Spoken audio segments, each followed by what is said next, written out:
Alright, so mga kapatid, isang pinagpalang gabi ulit, no? So sa gabing ito ay tayo naman po ang nakatoka na magbigay po ng topic. At ang isa po sa nakita ko, no, kasi pinaalala sa akin ni Brother Angel kahapon na ako pala dapat ngayon.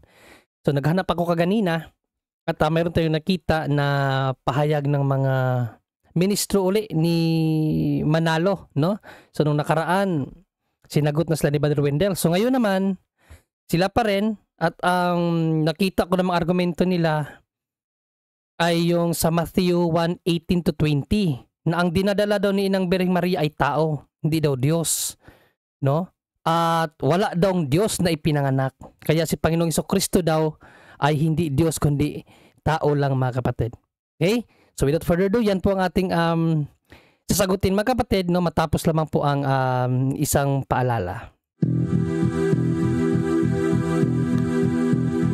Dahil sa katotohanang ipinapangaral ng Santa Iglesia Katolika na hindi maitanggi ng mga protestante sa lungatang aral at bahayag ng mga pastor,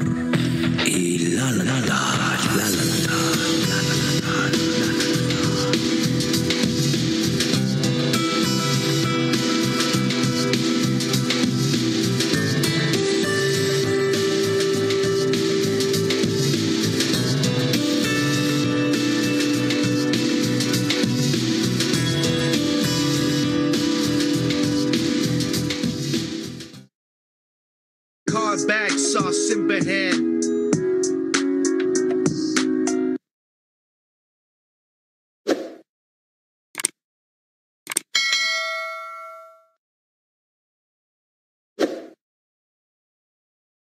Alright mga kapatid, sa mga bago pa lamang po sa programang Punto por Punto, no? Ito po ang inyong abang lingkod, si Brother John Ray, isa po sa co-host ng nasabing programa.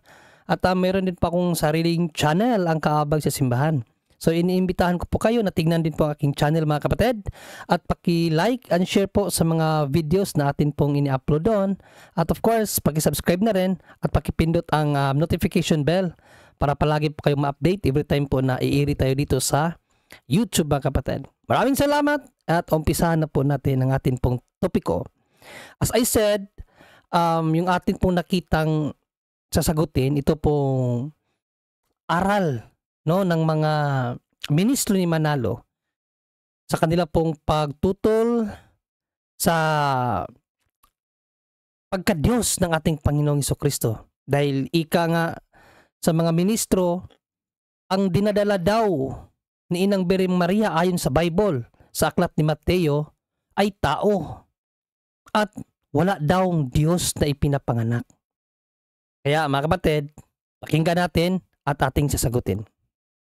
Nais po nating ipapansin sa ating pong mga taga-subaybay na sa binasa po nating pagkapanganak kay Jesucristo, wala pong binabanggit na siya ay Diyos.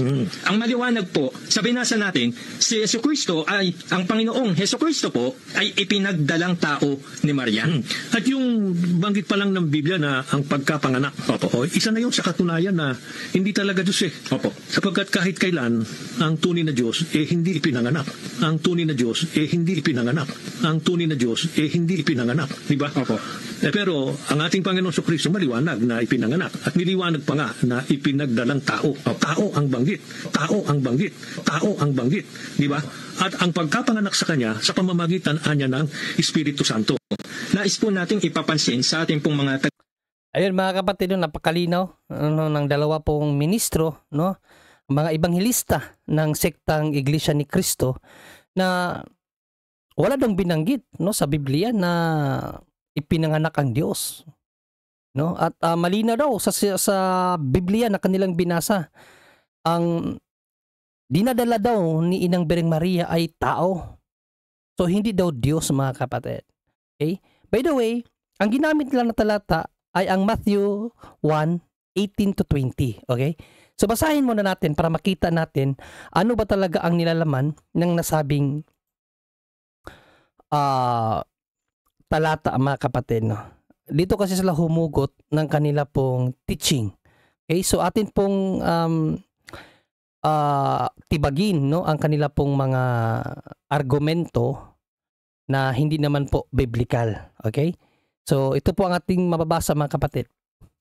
Datapwat, samantalang pinag-isip niya ito, narito ang isang anghel ng Panginoon ay napakita sa kanya sa panaginip na nagsasabi, Jose, anak ni David, huwag kang mangamba sa pagtanggap kay Maria na iyong asawa, sapagkat ang kanyang dinadalang tao ay sa Espiritu Santo. Ano daw? Dinadalang tao, hindi daw dinadalang Diyos. Mga kapatid, no? Ang dinadala daw ni Inang Behring Maria ay tao at hindi daw Diyos at sa Espiritu Santo. So, yun po ang ating narinig na argumento, no? Ayon sa Biblia daw, ang dinadala daw ni Inang Behring Maria tao, hindi Diyos. Kaya hindi daw Diyos si Panginoong Jesucristo at again, wala daw Diyos na ipinapanganak. Okay, so yung dalawang argumento niyan ating sagutin. Una, ang dinadala ay tao at walang Diyos na ipinapanganak. Okay?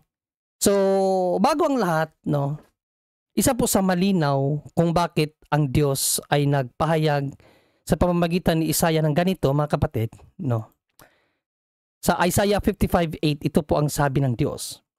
Sapagkat ang aking mga pag-iisip ay hindi ninyo mga pag-iisip, o ang inyong mga lakad ay aking mga lakad, sabi ng Panginoon.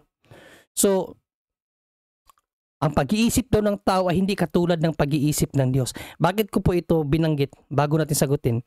Dahil itong mga Iglesia ni Cristo minister or yung aral ng Iglesia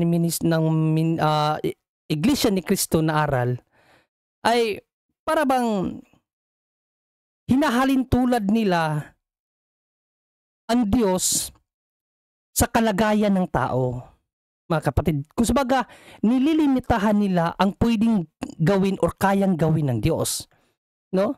Dahil lang sa nabasa nila na ang dinadala ni Inang Birheng Maria ay tao, so therefore, hindi na yun Diyos. So ganun sila mag-isip. No? Kaya ang sabi ng Diyos, my ways is not your ways. My thoughts is not your thoughts. Kung ang tao ganyan mag-isip na dahil tao ang nabanggit, hindi na yan Diyos, hindi ganun ang Diyos.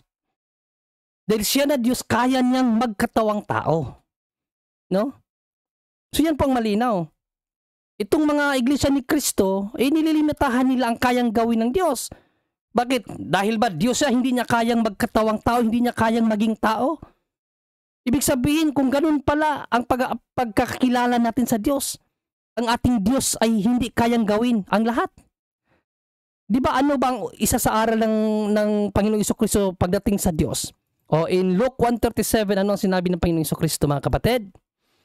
For with God nothing shall be impossible. Walang imposible sa Diyos.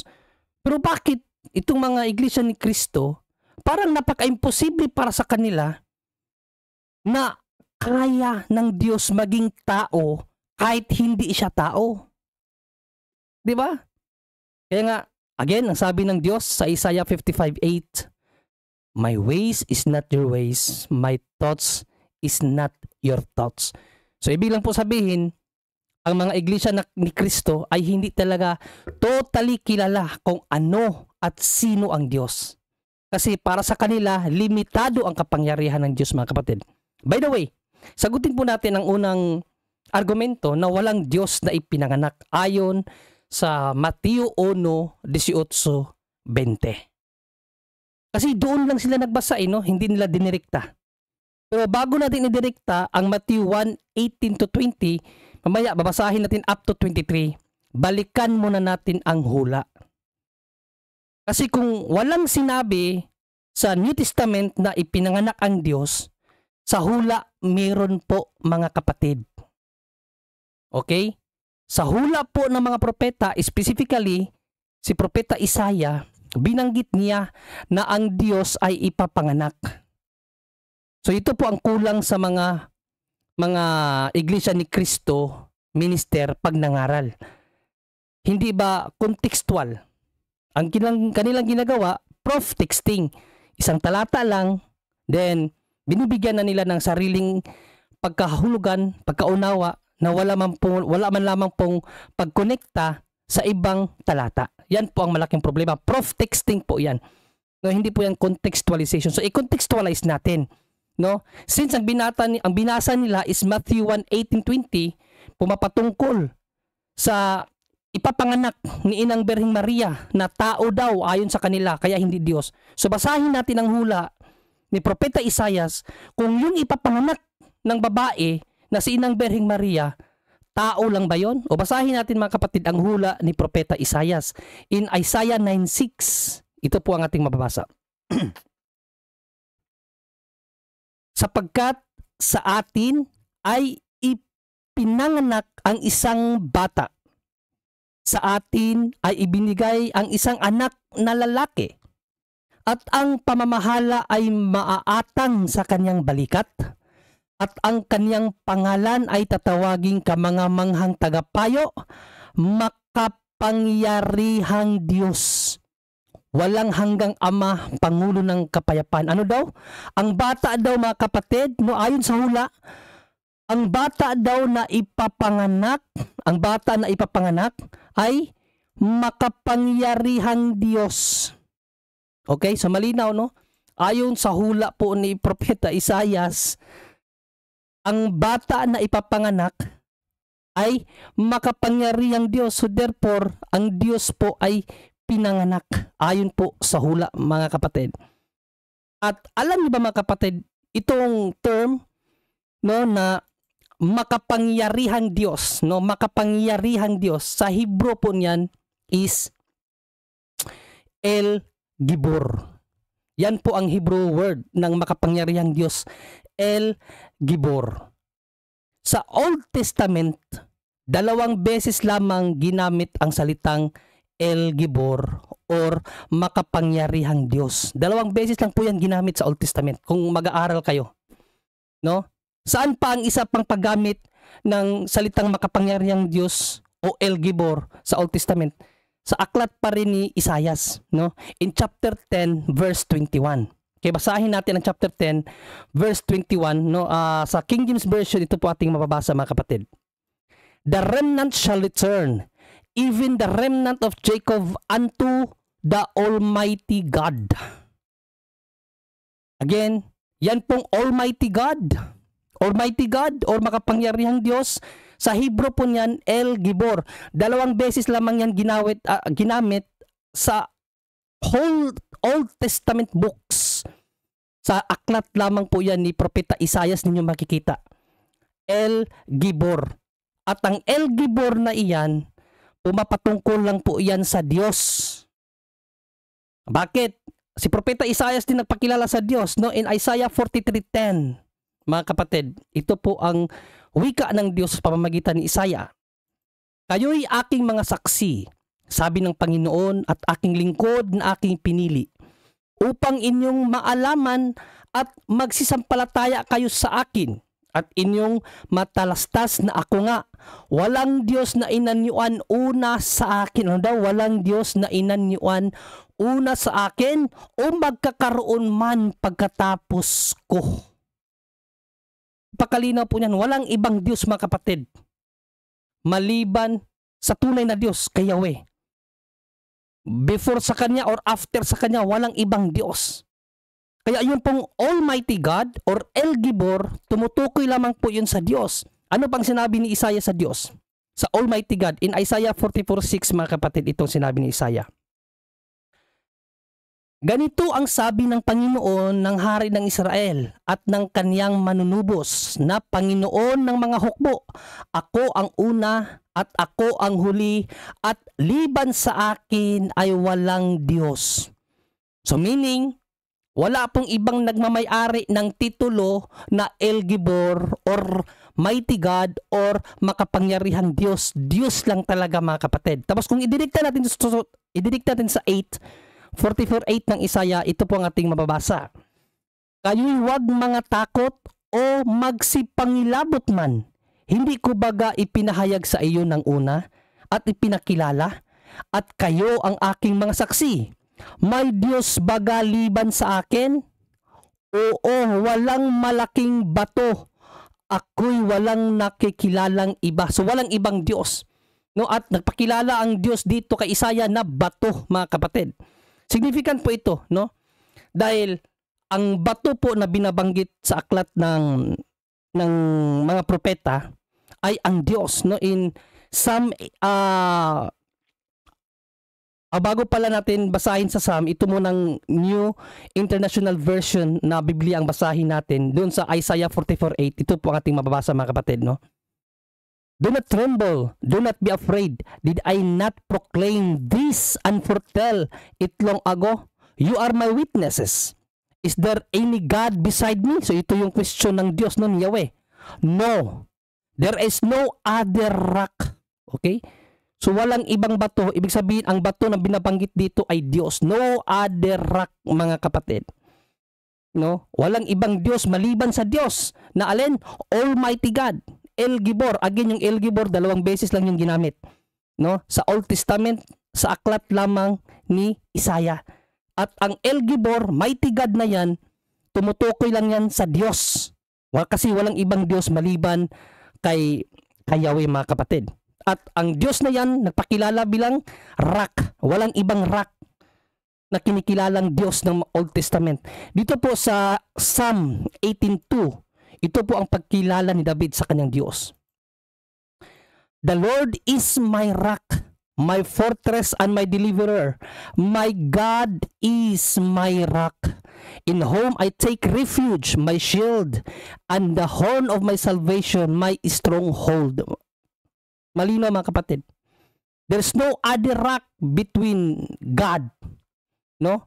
Before God and after pa, no? Sa isinulat ni Isaiah, there's no other God or rock na kilala ang mga Israelita. Now, sino ba yung rock na iyon sa New Testament? Ayon kay San Pablo, mga kapatid, sa 1 Corinthians 10:3 and 4, yung mga gumagabay sa mga Israelita mula ng panahon ni Moises, sino ang rock na kinilala ng mga Hudiyo na there's no other rock or God but Yahweh? Sino po ba yun? Basahin natin sa 1 Corinthians 10:3 and 4, mga kapatid. Ito ang ating mababasa. They all ate the same spiritual food and drank the same spiritual drink, for they drank from the spiritual rock that accompanied them, and that rock was Christ. Who is that rock, mga kapatid? Christ. And ano ang rock sa Old Testament? Sabi ni David, my God is my rock. No? So ito po ang hindi alam ng mga iglesia ni Cristo minister o yung kanilang mga ebanghelista, kasi nagdidepende lang sila sa kung ano ang itinuturo sa kanila ng kanilang mga tagapangaral. No, hindi po kung ano ang tinuturo ng Biblia, mga kapatid. At kung babalikan natin ang Isaiah 9:6, kasi sinuyod ko kasi, no, para mas maunawaan nyo ano yung El Gibor at ano ang connection sa rock sa Diyos at kay Panginoong Jesucristo. Again, yun pong pagkasabi ni Isaiah na yung batang ipapanganak ay makapangyarihang Diyos, no? Sa Hebrew, El Gibor. And again, gusto ko matutunan nyo ito, yung El Gibor, 2 beses lang yan ginamit sa Old Testament, sa aklat lang ni Isaiah. Isaiah 9:6 and Isaiah 10:21. And that El Gibor ay patungkol lamang po yan sa Diyos. Dahil kung babasahin natin ang lahat ng pahayag ni Isaiah, there is no other God beside me. There is no other rock beside me. Walang ibang Diyos, walang ibang bato. At ayon kay David, ang bato na iyon ay ang kanyang Diyos. At ayon kay San Pablo, ang bato na sumasama sa mga Israelita buhat pa sa panahon ni Moises ay si Kristo. Okay? So sa argumento nila na walang ipinanganak na Diyos, palpak. Kasi kung babalikan natin uli ang Isaiah 9:6, sino yung ipapanganak na Diyos sa Isaiah 9:6, mga kapatid? Sapagkat sa atin ay ipinanganak ang isang bata. So ipinanganak dito sa hula, ipinanganak, no? So past tense ang pagkasabi dito ni Isaiah. Sa atin ay ibinigay ang isang anak na lalaki. Ano ang tawag sa batang lalaki na ipinanganak? Makapangyarihang Diyos. So ang kanilang explanation na hindi ipinanganak ang Diyos is not biblical, because according to the Bible, ang ipinanganak na batang lalaki ay tatawaging makapangyarihang Diyos. In which, yun po ang kinote ni San Mateo sa kanyang ebanghelyo patungkol sa kapanganakan ni Panginoong Jesucristo na pinutol ng dalawang mga ngaral ng INC na napakinggan nyo kaganina. Kasi binasa nila Matthew 1:18-20 lang. Hindi nila diniretso hanggang 23. Bakit? Kasi hindi nila gusto malaman ng mga membro nila na yun palang tao na dinadala ni Inang Bering Maria, hindi tao lang. Kasi kung ididirekta natin pagbasa, quoting yun sa ipinahayag ni Isaiah mga kapatid, na makapangyarihang Diyos or tatawagin siyang Emmanuel. Na ang ibig po sabihin ng Emmanuel, ang Diyos ay kasama natin or suma sa atin. So basahin natin muli ang Matthew 1:18-23 mga kapatid, no? Kasi pinutol nila hanggang 20 lang sila nagbasa. Kasi nga doon sa 20 mababasa niyo na ang dinala ni Inang Bering Maria is tao. 'Di ba? Sabi nila, tao ang binanggit sa Biblia, hindi Diyos. Kaya daw ang Panginoong Jesucristo ay hindi Diyos kundi tao kasi yun daw ang binanggit sa Matthew 1:18-20. Pero idirekta natin hanggang 23 mga kapatid. So umpisahan natin muli sa 18, ano? Umpisahan natin muli sa 18. Ito ating mababasa. Ang pagkapanganak nga kay Jesucristo ay ganito: nang si Maria na kanyang ina ay mag-aasawa kay Jose, bago sila magsama ay nasumpungan siyang nagdadalang tao pala so hindi Diyos kasi tao ang dinala sa pamamagitan ng Espiritu Santo. At si Jose na kanyang asawa palibhasa'y lalaking matuwid at ayaw na ihayag sa madla ang kanyang kapurihan, ay nagpasyang hiwalayan siya ng lihim. Datapwat samantalang pinag-iisipan niya ito, narito, ang isang anghel ng Panginoon ay nagpakita sa kanya sa panaginip na nagsasabi, Jose, anak ni David, huwag kang mangamba sa pagtanggap kay Maria na iyong asawa, sapagkat ang kanyang dinadalang tao ay sa Espiritu Santo. So ang dinadala talaga ni Maria, sabi ng mga INC, ay tao, kaya hindi Diyos. Pero ipagpatuloy natin hanggang 23 mga kapatid. At siya'y manganganak ng isang lalaki at ang pangalang itatawag mo sa kanya'y Jesus, sapagkat ililigtas niya ang kanyang bayan sa kanilang mga kasalanan. At nangyari nga ang lahat ng ito upang maganap ang sinalita ng Panginoon sa pamamagitan ng propeta na nagsasabi. So ang propeta na ito yung sinasabi ni propeta Isaiah na binasa natin kaganina mga kapatid. Dahil sa 23 ito ang ating mababasa. Narito, ang dalagay magdadalang tao at manganganak ng isang lalaki, at ang pangalang itatawag nila sa kanya ay Emmanuel. Bakit? Ano bang ibig sabihin ng Emmanuel mga kapatid? Na kung liniwanagin ay sumasa atin ang Diyos. Ano daw? Sumasa atin ang Diyos. Sino yung sumasa atin na Diyos na papangalan ng Emmanuel? Walang iba mga kapatid, si Jesus. Di ba? Tatawagin siyang Jesus. Yun ang hindi binasa pagpatuloy ng mga ministro. Kasi nga, ang kanilang layunin, manglinlang, hindi magturo, kundi manglinlang ng tao. Kasi kung dinireksyon nila yon, hindi pala tao lang ang dinadala ni Inang Bering Maria o ang ipinanganak ni Inang Bering Maria, hindi tao lang. Kasi sa 23, tatawagin siyang Emmanuel. Bakit daw? Ano yung Emmanuel? Sumasa atin ang Diyos. Di ba napakalinaw? Diyos yung batang ipinanganak ni Inang Bering Maria. So hindi po siya tao lang mga kapatid. No, ang ating Panginoon Jesucristo na dinala ni Inang Bering Maria, hindi po tao lang mga kapatid. No? Kasi kung babasahin pa natin ang iba pang ebanghelyo, no, sa sulat ni Apostol John 1:1-14, no? Ito ang question ko, no, sa mga iglesia ni Cristo. Rhetorical question to mga kapatid. Sila na magbigay ng sagot. No?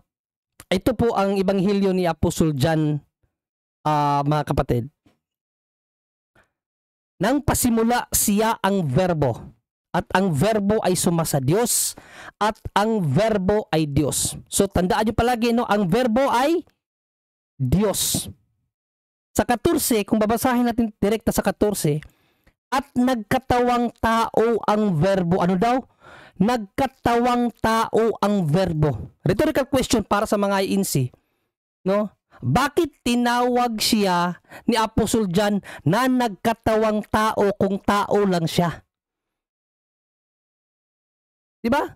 Logical thinking. Bakit mo tatawaging nagkatawang tao ang tao lang? It's not logical kung sasabihin mo kasi tao siya eh. Hindi. Tinawag siyang nagkatawang tao kasi mayroon siyang kalagayang hindi tao bago siya naging tao. Kaya tinawag siya na nagkatawang tao. Yan po ang hindi naunawaan ng mga iglesia ni Kristo. Ito mga ministro ni Manalo, mga kapatid, sa pangangaral. Tinawag siya ni Apostol John, nagkatawang tao. Bakit siya nagkatawang tao? Kasi may estado sa kanyang buhay na hindi tao bago siya nagkatawang tao. Di ba? Hindi ka naman tatawaging nagkatawang tao kung mayroon kang isang estado na nag-exist na before ka naging tao. Illogical po yun eh. Sasabihin mo ang isang tao na nagkatawang tao pero wala naman siyang pinanggalingan. Illogical yun. Ibig sabihin, nagkatawang tao yan kasi meron siyang isa pang estado sa buhay na hindi tao bago siya naging tao. At ano yung pagiging tao niya? Ano yung estado ng buhay niya bago siya nagkatawang tao? Verbo. Pagka verbo, ano yung verbo? Salita ng Diyos. At ang salita ng Diyos ay Diyos mismo. Na hindi po yan naunawaan ng mga iglesia ni Kristo. No? So, basahin natin ang unang sulat ni Juan, no, sa John 1:1 up to 5, no? Ano ang kalagayan ni Panginoong Jesucristo bago niya tinawag ito na nagkatawang tao? Kasi si Apostol John ang nagsabi, no, na nagkatawang tao. So ibig sabihin, may foreknowledge si Apostol John na alam no, na bago nagkatawang tao ating Panginoong Jesucristo, alam ni Apostol John na mayroong estado ito bago nagkatawang tao. Kasi hindi niya tatawaging nagkatawang tao si Panginoong Jesucristo kung wala siyang isa pang estado bago nagkatawang tao, mga kapatid. So basahin natin ang experience ni Apostol John, ano ang estado ni Panginoong Jesucristo bago nagkatawang tao. In John 1:1 to 5, 1 John, no? In 1 John, mga kapatid, chapter 1 up to 5, ito po ang ating mababasa, no? Yaong buhat sa pasimula, yaong aming narinig, yaong nakita ng aming mga mata, yaong aming namasdan at nahipo ng aming mga kamay tungkol sa salita ng buhay. So yung kanilang nakita, narinig ay yung salita ng buhay. Sa 2, at ang buhay ay nahayag. Ang buhay ay nahayag at aming nakita, pinatutuhanan at sa inyo'y aming ibinabalita ang buhay na walang hanggan na kasama ng Ama at sa atin ay nahayag.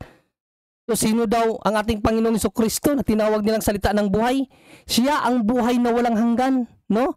Na kasama ng Ama at sa atin ay nahayag. So bago siya nahayag, ang kasama niya ang kanyang Ama, mga kapatid, at tinawag siyang buhay na walang hanggan. Sa 3, yaong aming nakita at narinig ay siya rin naming ibinabalita sa inyo, upang kayo naman ay magkaroon ng pakikisama sa amin. Oo, at tayo ay may pakisama sa Ama at sa kanyang anak na si Jesucristo. So yung palang kasama ng Ama na tinawag ni Apostol John na walang hanggang buhay ay ang ating Panginoong Jesucristo. So dito ikinuwento ni Apostol John, bago nagkatawang tao si Panginoong Jesucristo, ay ano si Panginoong Jesucristo? Siya ang salita ng buhay, ang buhay na walang hanggan na kasama ng Ama. Buhat pa nung bago lilangin ang lahat ng bagay, mga kapatid. So ipagpatuloy natin sa 4. At ang mga bagay na ito ay ang aming isinusulat upang ang ating kagalakan ay matubos, at ito ang pasabing aming narinig sa Kanya. So pasabi na narinig ng mga apostol kay Panginoong Jesucristo, ano yung narinig nila?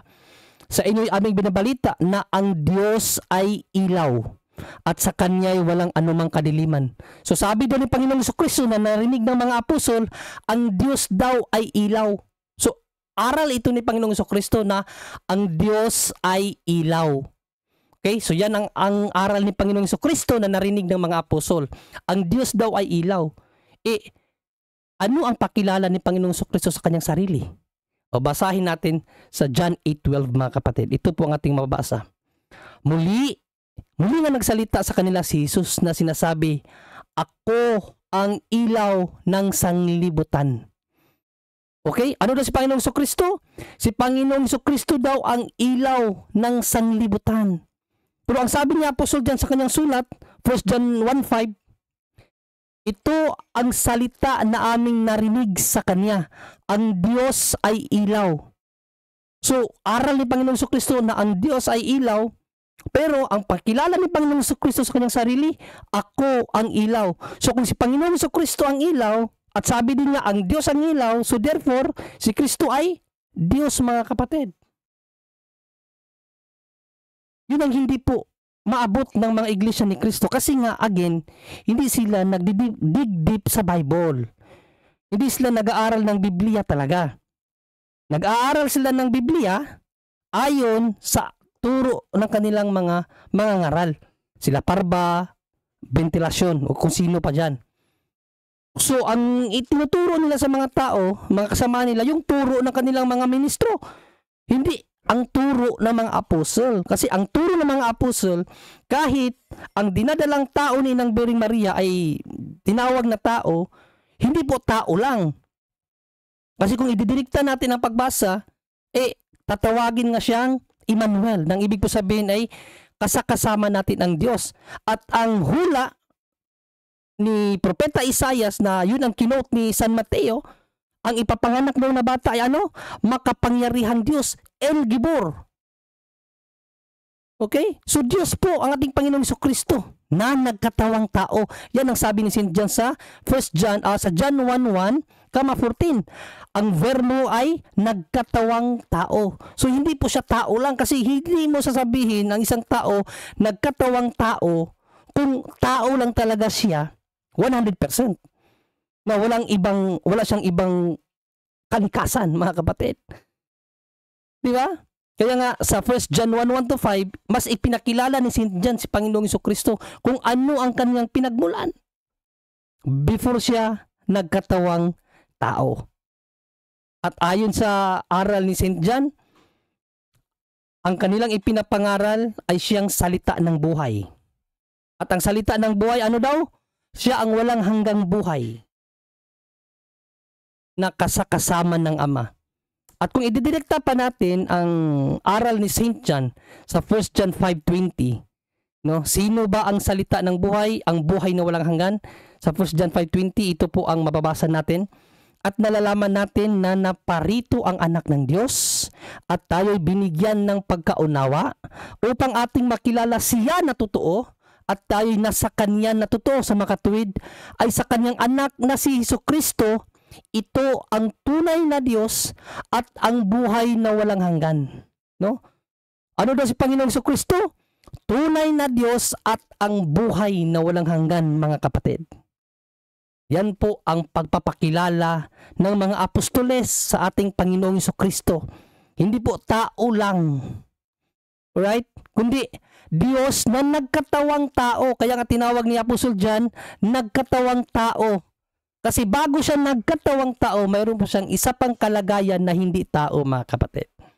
Alright? So sana naliwanagan po kayo at natuto po kayo sa ating pong pagsagot, no, sa mga maling pag-aakala o maling unawa ng mga iglesia ni Kristo minister, mga kapatid.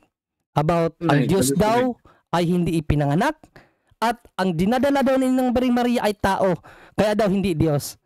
So sana natuto kayo at again, according sa hula ni Isaias, ang ipinanganak ay makapangyarihang Diyos.